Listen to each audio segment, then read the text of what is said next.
Comme on le dit très souvent, chercher et trouver sa voie est difficile. Les coachs vous diront le contraire. Lorsque vous avez trouvé votre voie, attention de ne pas se perdre dans un labyrinthe de l'existence. Lui, il a trouvé sa voie et il a choisi le domaine du coaching pour aider plus d'un à trouver sa voie. Et d'ailleurs, telle est la substance de notre émission aujourd'hui dans Changer sa vie en 7 minutes. Nous parlons du métier de coach. Issa Démé est notre invité du jour. Bonjour coach. Oui, bonjour. Espérons que vous avez débuté une très belle journée. Merveilleusement bien. D'accord. Alors aujourd'hui, on s'intéresse au métier du coach. Et on espère savoir tout en 7 minutes. C'est quoi le coaching? Ok, il faut dire que d'abord le coach est le mécanicien de l'identité humaine. D'accord. Voilà. Donc, vous savez, tel qu'un ordinateur, tel qu'une moto, tel qu'une voiture se gâte, a besoin d'entretien, l'être humain a besoin d'entretien. Si nous prenons un ordinateur qui a été créé à l'image du cerveau humain, lorsque on utilise un ordinateur et qu'on utilise des clés USB, des disques durs, on télécharge des fichiers, à un certain moment, l'ordinateur devient virusé. L'ordinateur prend des virus suite à des contacts extérieurs. Mais en tant qu'être humain, nous aussi nous avons des contacts extérieurs avec des individus, on écoute des paroles, on suit des gens, on rentre dans des milieux, à un certain moment, l'être devient virusé. Donc, tel que l'ordinateur devient lourd et que sa fonctionnalité se ralentit, l'être humain aussi commence à avoir un fonctionnement un peu ralenti, commence à ne plus se retrouver à trouver sa voie, commence à se perdre dans tout ce qu'il fait. Donc, un dysfonctionnement.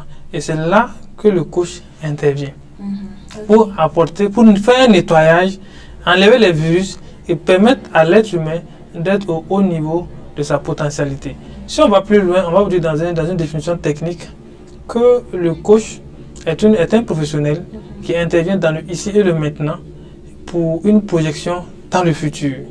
Donc, il intervient sur des problématiques dans le ici et le maintenant et il projette dans le futur. C'est dans ce cadre-là que John Whitmore essaie de dire que être coach n'est rien d'autre que d'aider l'être humain à être au plus haut sommet de ses potentialités. Donc, il va bien encore pour dire quoi? Il dit que le coach est une personne qui aide le client ou le coaché à apprendre. C'est-à-dire, il aide, c'est quelqu'un qui vient apprendre à apprendre. Il vient aider à apprendre. Donc, voici un peu de façon simple. Et maintenant, j'aimerais savoir quels sont les principes du coaching. Ok. Parce qu'on sait qu'il faut observer des principes. Oui, le coaching a des principes. Le coaching est né au fait de la magnétique socratique, l'art des questionnements. La magnétique socratique dit que les questions sont plus importantes que les réponses, et chaque réponse concerne encore une nouvelle question. Donc, en termes de principes, on a d'abord le premier principe, c'est l'art des questionnements. Un coach doit savoir poser des questions. Ensuite, il y a l'écoute active, savoir écouter, et la reformulation. L'écoute active, la reformulation. Le quatrième principe est le feedback positif. Pour pouvoir faire un feedback positif. Ensuite, il y a la recherche de solutions. Et en dernière position, il y a l'action. Donc, il y a 6 principes. 6 principes. Maintenant, ça dépend des écoles. D'autres vont vous dire 7 principes. D'autres vont vous dire 8 principes. Et il y a des écoles même qui sont allées trouver jusqu'à 9 principes pour le coaching. Mais les principes de base, où tout le monde est unanime, toutes les écoles sont unanimes, sont les 6 principes que je viens de donner. Et c'est ces principes-là qu'il faut étudier pour être coach, ou bien c'est comment est-ce qu'on s'y prend pour être coach? Est-ce qu'on est coach du jour au lendemain comme ça? Non, on n'est pas coach du jour au lendemain. Ces principes, on vous enseigne ces principes-là dans le métier. Ça veut dire lorsque vous devez pratiquer du coaching, lorsque moi je reçois un coach, un individu pour coacher, ce sont ces principes que je dois observer pour pouvoir obtenir le résultat souhaité. Est-ce que vous voyez? Alors, maintenant, pour devenir coach, il y a toute une école. C'est vrai qu'on peut avoir ces principes de façon innée, mais pour pouvoir pratiquer ça de façon professionnelle, il faut aller dans une école. Et il y a des écoles de formation aujourd'hui qui forment des coachs. Vous en connaissez? Oui, il y en a assez. Et nous-mêmes, nous avons une école de formation et nous avons formé énormément de coachs.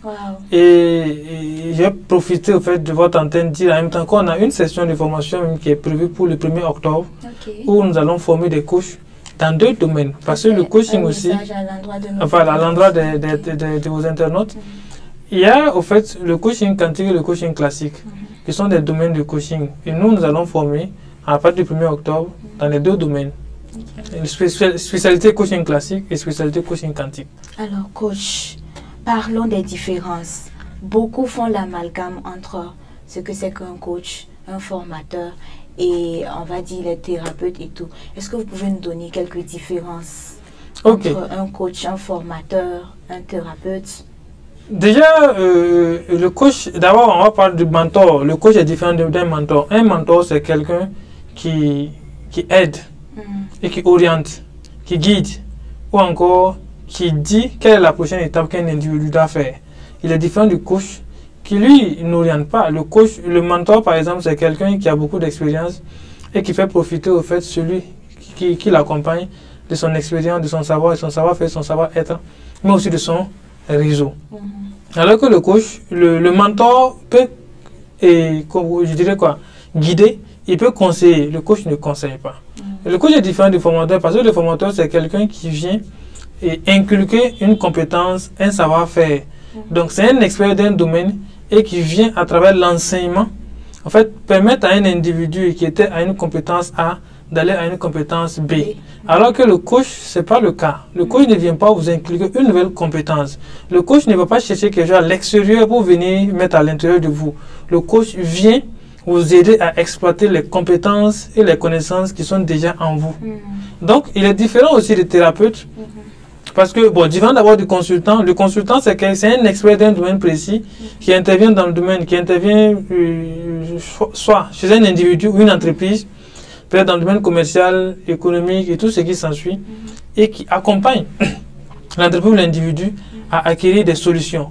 Le coach n'a pas de solution. Dans le coaching, on dit que le coach est expert de sa méthode et le coaché est expert de sa solution. Donc, c'est le coaché qui trouve sa solution. Donc, lorsqu'on va maintenant dans le domaine du thérapeute, le thérapeute, c'est quelqu'un qui aide une personne qui a des blocages. Voilà, qui a des blocages à trouver une voie, à soigner en fait les blessures liées à ces blocages-là. Le thérapeute est orienté vers le passé, raison pour laquelle il soigne. Il peut guérir des traumas, il peut guérir au fait des blessures émotionnelles et tout ce qui s'ensuit. Donc, lui, son travail est plus orienté vers le passé pour vous ramener à vous élever ou encore à sortir au fait de ces blocages liés au passé. Alors que le coach n'est pas orienté, le coach ne guérit pas des traumas assez profonds. C'est pourquoi lorsqu'on reçoit un client qui a des traumas assez profonds ou qui a des blocages assez profonds, on dit d'aller consulter un thérapeute. Voilà. Donc le coach n'est pas orienté vers le passé. Le coach est plus orienté vers le présent et le futur.